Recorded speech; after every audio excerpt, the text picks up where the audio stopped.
It was at this time that he came to see me.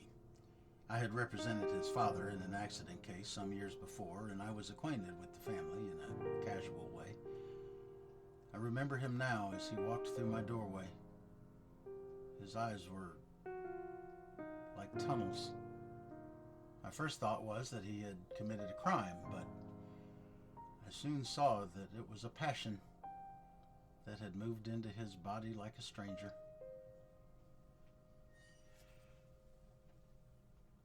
I don't quite understand what I can do for you. Is there a question of law somewhere? That's what I want to ask you.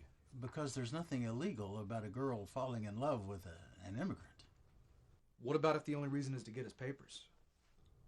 Well, first of all, you don't know that. I see it in his eyes.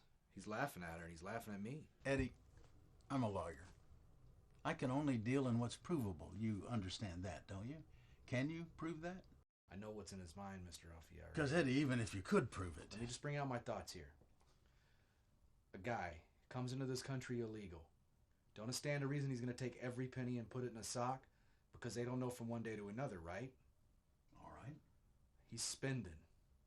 Records he buys now. Shoes, jackets, you understand me? This guy ain't worried. This guy's here. So it must be that he's got it all laid out in his mind already. He's staying, right? Well, what about it?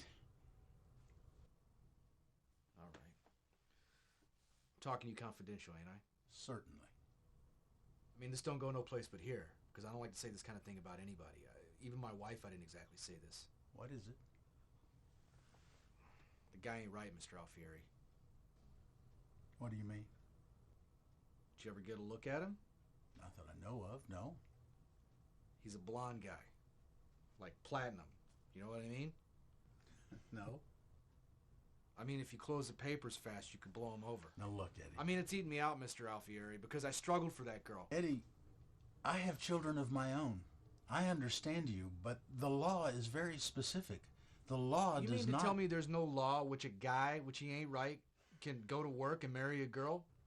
Nothing at all. There's only one legal question here. What? Well, the manner in which they entered the country, but I don't think you want to do anything about that, do you? Oh, no, Jesus, no, I wouldn't do nothing about that, I mean. All right, then. Let me talk now, huh? You know, sometimes God mixes up the people. We all love somebody. The wife, the kids. Every man has someone he loves. But sometimes there's too much. There's too much, and it goes where it mustn't. A man works hard, raises a child. Sometimes it's a niece, sometimes even a daughter. And he never realizes it, but through the years, there's too much love. There's too much love for the daughter. There's too much love for the niece. Do you understand what I'm saying to you? What do you mean? I shouldn't look out for her good? Well, yes, but these things have to end, Eddie. That's all. Let her go. Will you do that? Because there is no law, Eddie. Make up your mind to it. The law has no interest in this. Well, all right, thanks. Thanks very much. What are you going to do? Well, what can I do? I'm a patsy. What's a patsy gonna do? I mean, I worked like a dog 20 years so a punk could have her, so that's what I done. I mean, in the worst of times. The worst, when there were no ships coming in the harbor, I didn't stand around looking for relief. I hustled. When the piers was empty in Brooklyn, I went to Hoboken, Staten Island, the West Side, Jersey, all over. 'Cause I made a promise. I took out of my own mouth to give to that girl. I took out of my wife's mouth. I walked hungry plenty of days in this city. And now I gotta sit in my own house and look at that son of a bitch punk, which he came from out of nowhere. I give him my house to sleep. I take the blankets off my bed for him. Then he takes his dirty, filthy hands and puts them on her like a goddamn thief. But Eddie, she's a woman now. He's stealing from me. She wants to get married, Eddie. She can't marry you, can she? What are you talking about, marry me? I don't even know what the hell you're talking about. I gave you my advice. That's it.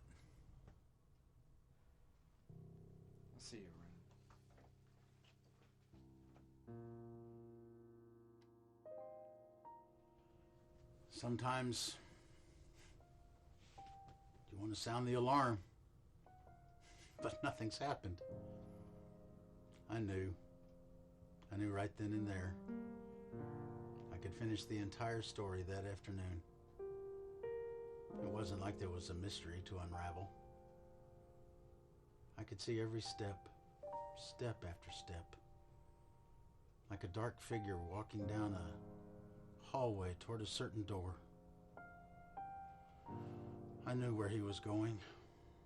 I knew where he'd end up. I sat here many afternoons wondering, as an intelligent man, why I was so powerless to stop it. I even went to a certain old lady here in the neighborhood, a very wise old woman, and told her. She only nodded and said, "Pray for him." And so